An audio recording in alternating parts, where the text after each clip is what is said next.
नमस्कार, इन खबर में आपका स्वागत है। मैं विद्याशंकर तिवारी हूँ।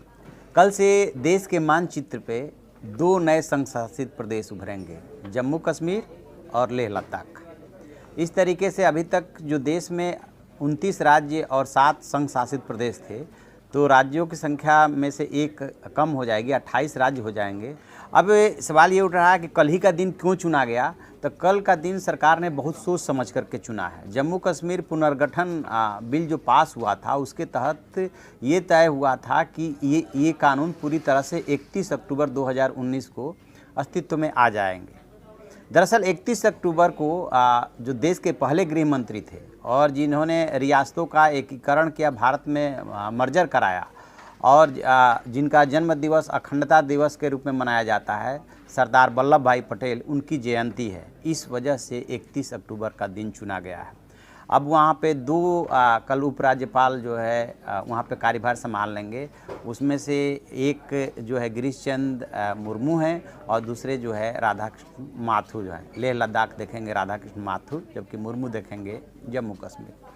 अब सवाल ये उठता है कि कल से क्या क्या वहाँ पे बदल जाएगा। बहुत कुछ बदल जाएगा, पूरा राज्य ही बदल जाएगा। सबसे पहली बात, एक झंडा हो गया है पहले से।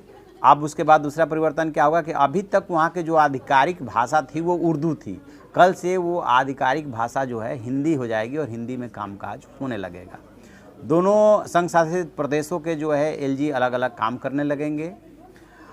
जो लेह लद्दाख है उसका जो एलजी जो माथुर साहब बन रहे हैं वो कैसे काम करेंगे। मान लीजिए जैसे कि चंडीगढ़ में प्रशासक काम करता है, लेकिन वहाँ पे कोई विधानसभा नहीं है। और जो जम्मू कश्मीर है, जो संघ शासित प्रदेश होते हुए भी जहाँ पे विधानसभा का गठन होना है, वो कैसे काम करेगा। मान लीजिए जैसे दिल्ली या पुडुचेरी, दिल्ली भी संघ शासित प्रदेश है, पुडुचेरी भी संघ शासित प्रदेश है, लेकिन दोनों जगह पे विधानसभा है और दोनों जगह पे मुख्यमंत्री होता है। तो ये उसका मॉडल होगा।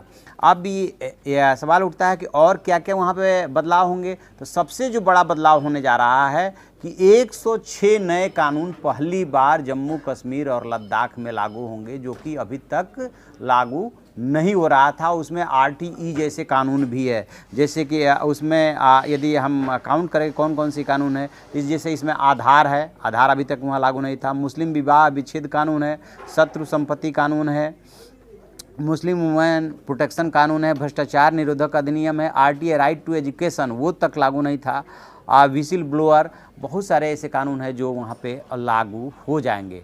और जो 153 विशेष कानून उस राज्य के लिए बने हुए थे वो सब के सब खत्म हो जाएंगे। बहुत बड़ा बदलाव है।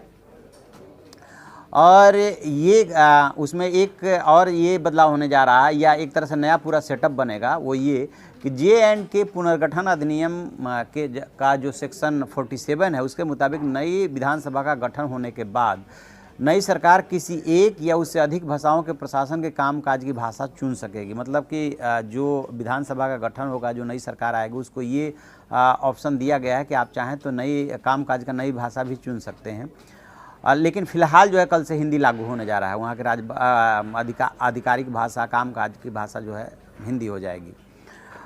और इस केंद्र शासित प्रदेश में और क्या क्या होने वाला है कि अब सबसे बड़ा सवाल ये उठता है कि कर्मचारियों अधिकारियों का बंटवारा कैसे होगा, और जो वहाँ का जो IAS IPS IFS वगैरह हैं उनका काडर क्या होगा। तो इसके लिए ये तय किया गया है कि जो जिसको एग्मू काडर बोलते हैं, जिसमें UT भी होता है, वो तो अधिकारियों का काडर होगा। और कर्मचारियों के लिए फ़िलहाल तय किया गया है कि जो जहाँ पे अभी काम कर रहा है वो वहाँ पे वैसे ही काम करता रहेगा।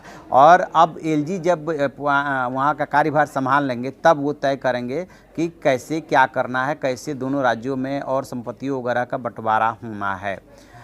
इन केंद्रीय सेवाओं के लिए नियुक्तियां जो है, जैसे मैं आपके कहा, जिसको एग्मू कैडर बोला जाता है, जिसमें अरुणाचल आता है, गोवा आता है, मिजोरम आता है और यूनियन टेरिटरी जितनी है वो आती है, उसमें वो उनका काडर हो जाएगा। और एक चीज़ और है कि जैसे उनको उस राज्य को टोल टैक्स में छूट मिली हुई है, तो नया केंद्र शासित प्रदेश बनने के बावजूद यहाँ के जिन वाहनों को टोल टैक्स में छूट है वह केंद्र के नए फैसले तक जारी रहेगा। परमिट भी नई व्यवस्था तक वैध रहेगी। लद्दाख के वाहनों को LD के नंबर प्लेट मिलेगा। तो जो टोल टैक्स में छूट है वो अभी छूट जारी रहेगी। तो इस तरीके से कल जो है का दिन जो है बहुत महत्वपूर्ण है। सरदार पटेल की जयंती है जिसको कि एकता और अखंडता दिवस के रूप में मनाया जाना है। पूरे देश में उसको लेकर के कार्यक्रम होना है।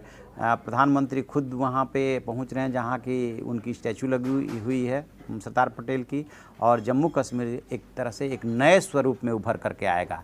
एक बात और हम बता दें कि जो हम मॉडल की बात कर रहे थे कि जम्मू कश्मीर में मॉडल कैसा होगा, तो वहाँ पे विधानसभा में फ़िलहाल 107 सदस्य हैं और परिसीमन के बाद इसकी संख्या जो है बताई जा रही है कि 114 पहुँच जाएगी। और इसके अलावा एलजी को 2 महिला सदस्य मनोनीत करने का अधिकार होगा, तो इस तरह से 116 तक हो जाने की उम्मीद है। और जो विधानसभा में अनुसूचित जाति और अनुसूचित जनजाति की सीटों की संख्या भी उनकी आबादी के हिसाब से आरक्षित हो जाएगी। सभी आयोग भंग कर दिए जाएंगे। ये सारे इतने बड़े बदलाव होने हैं।